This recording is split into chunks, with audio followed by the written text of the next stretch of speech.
Hola a todos, mi nombre es Roosevelt Pérez y mi compañera Ani Piedad Córdoba. Vamos a meternos de lleno en un concepto fascinante, la transposición didáctica. Suena a términos súper académicos, ¿verdad? Pero la necesidad, o más bien la realidad, es que explica cómo logramos transformar las ideas humanas más oscuras y abstractas en algo que de verdad hace clic en nuestra cabeza. No vamos a soltar teoría educativa aburrida. Vamos a ver cómo la mente procesa información hipercompleja usando narrativa y soportes visuales. Esta va a ser la hoja de ruta que vamos a seguir. Empezaremos definiendo qué es la transposición didáctica, pasaremos por el rigor del saber sabio, el saber enseñar, los mundos paralelos, el papel del GeoGebra en la evaluación continua y por último el corazón mismo de la docencia. Le doy paso a la colega Ani, que nos va a definir qué es la transposición didáctica. Ella se va a encargar de definirnos y las fases que tiene la transposición didáctica. Hola a todos, mi nombre es Ani Melissa Córdoba Girón y estoy con el compañero Roosevelt y hoy queremos hablarles acerca de un proceso fascinante y fundamental para cualquier educador, que es la transposición didáctica. En palabras sencillas, la transposición didáctica es el proceso mediante el cual el conocimiento científico especializado se transforma, se adapta y se moldea para convertirse en un contenido apto y comprensible para ser enseñado a los estudiantes. No se trata de diluir el conocimiento ni tampoco de mentir, sino de hacerlo que sea más accesible sin perder su esencia. En este proceso se atraviesan tres grandes fases. La primera fase es el saber sabio.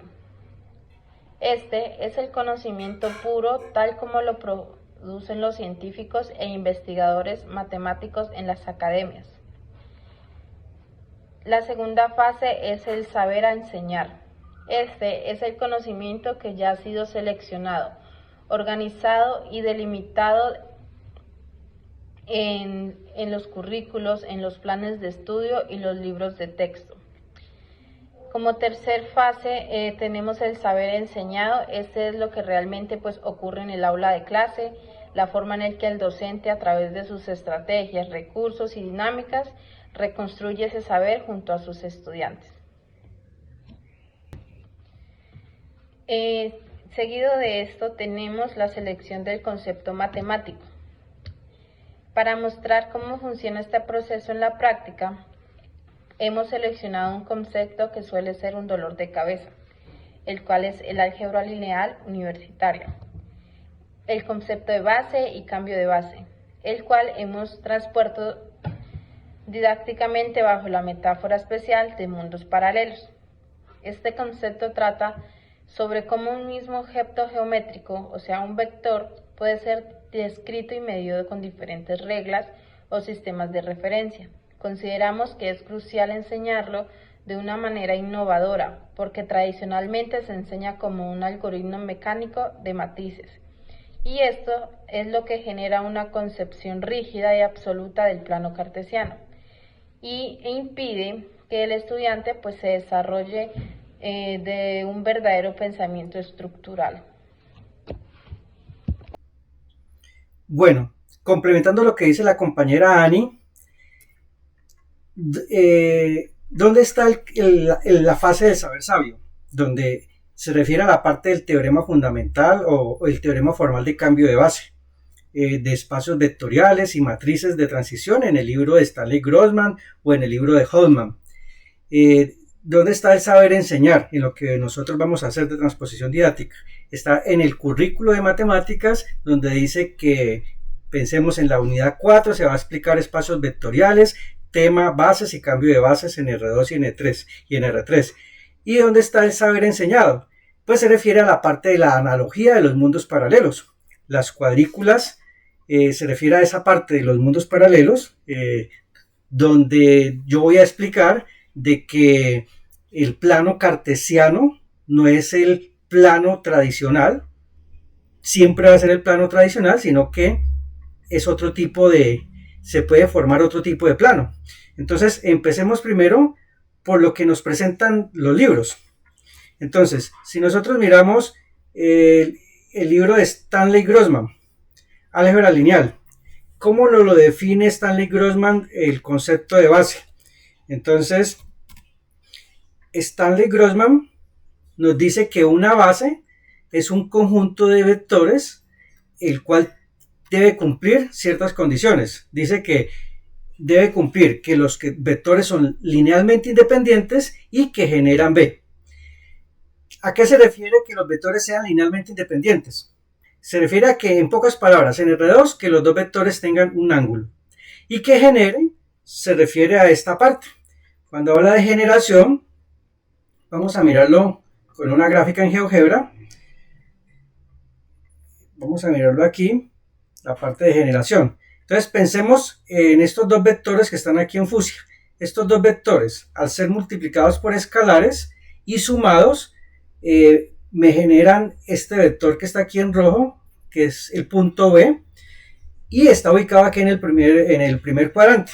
Pero si yo manipulo los escalares, yo puedo ubicar ese punto en el cuarto cuadrante, en el tercero, dependiendo de cómo yo lo manipule, puedo ubicar ese punto en cualquier lado.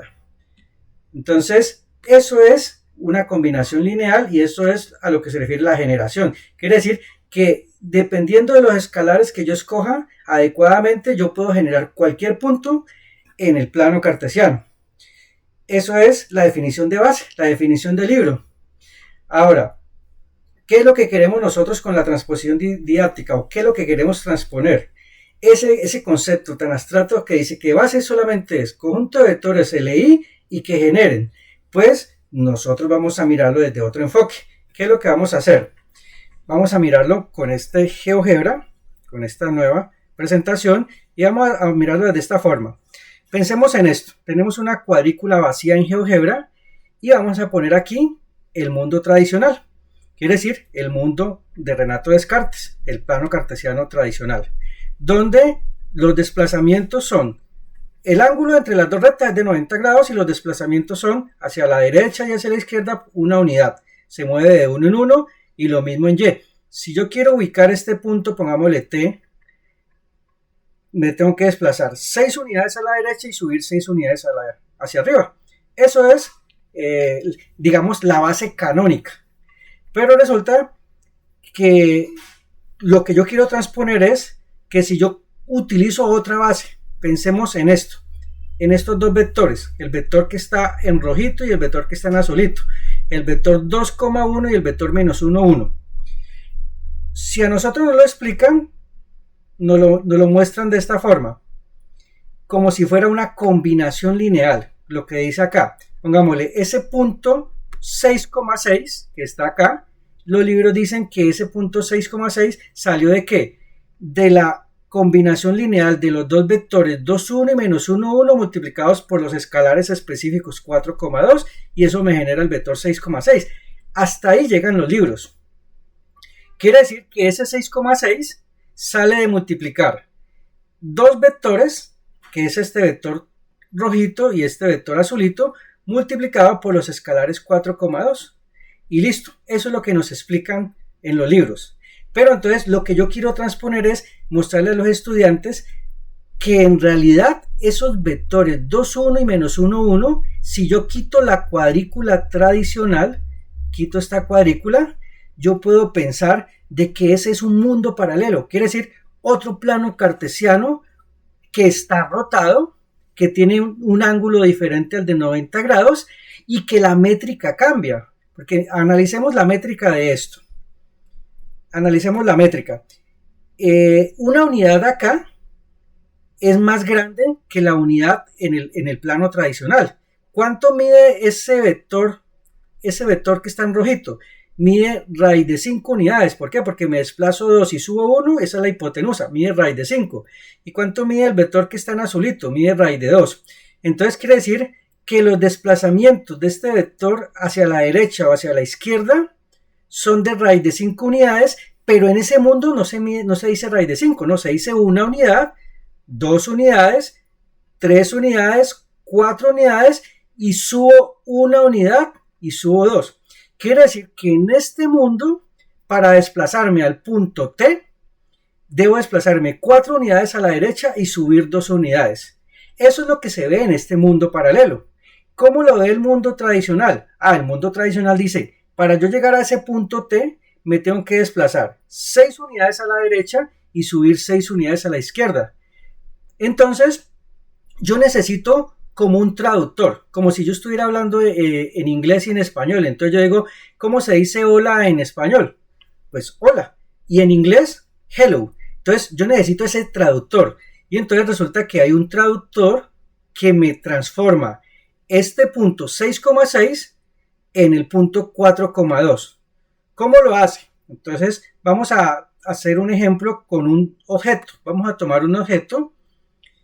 Tomemos el objeto, un rectángulo. Vamos a mirarlo en el mundo tradicional. Un rectángulo de base 2 y altura 1. Y vamos a transformar ese rectángulo. ¿Cómo se ve ese objeto en el mundo paralelo? Y mire cómo se vería. Vamos a transformarlo.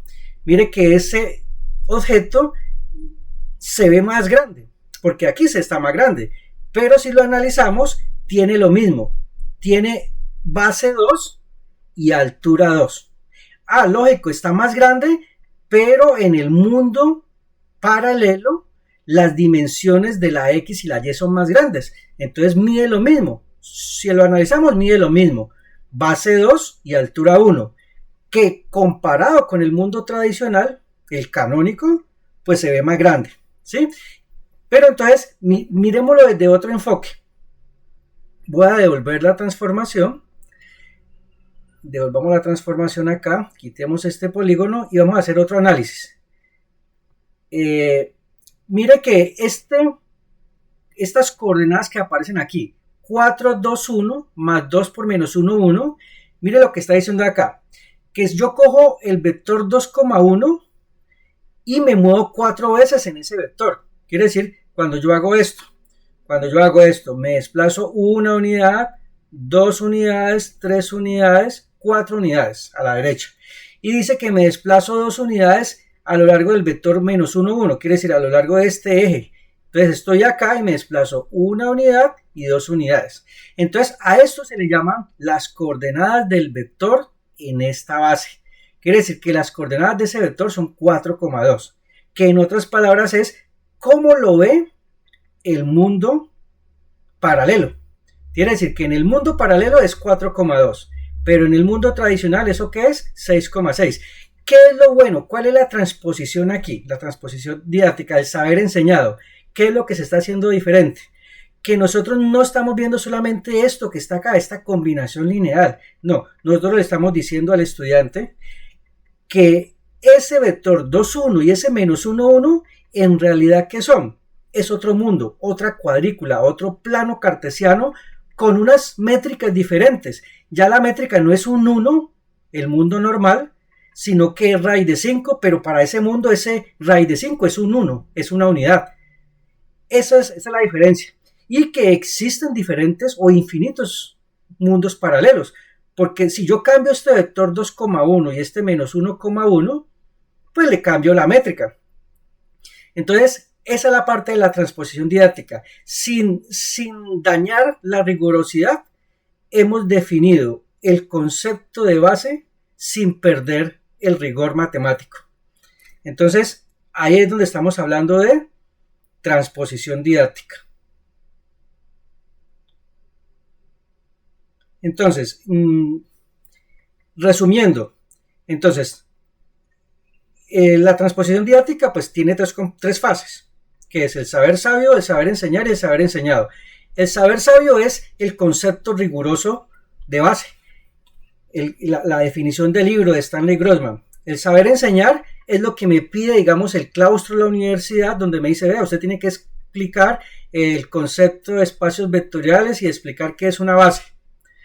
Y el saber enseñado es cómo le explicamos al estudiante ese mismo tema de bases, pero poniéndolos a fantasear, haciéndolos mirar de que una base en realidad se refiere en R2 a un plano cartesiano, deformado eso sí, con diferentes métricas, pero es un plano cartesiano. No ceñirnos solamente a que una base se refiere a una combinación lineal. Esa es la magia que estamos haciendo acá, con GeoGebra explicándolo de otra forma. Ahora nuestra compañera nos va a mostrar otra forma de enseñarlo, como para que el estudiante se lo pueda meter bien en la cabeza si no lo entiende de esta forma, que es hacerlo manualmente. Entonces, a continuación, la compañera nos va a explicar cómo hacerlo en forma manual.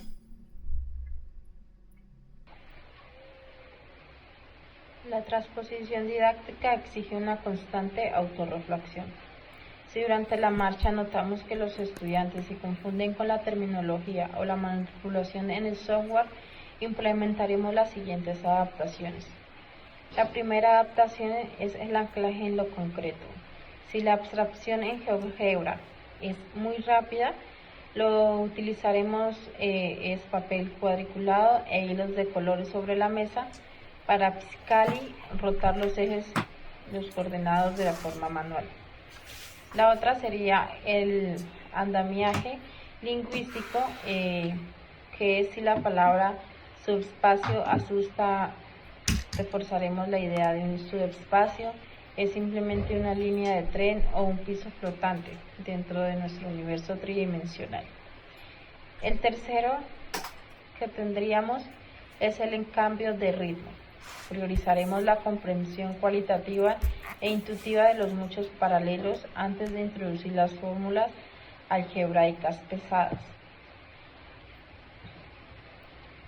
Para concluir y en conclusión, pues tenemos que en este video hemos visto cómo el concepto abstracto de base en el álgebra lineal pasa de ser una definición axiomática en el saber sabio a estructurarse como un contenido curricular en el saber enseñar y para finalmente materializarse en el aula como un saber enseñado, interactivo y metafórico gracias a GeoGebra.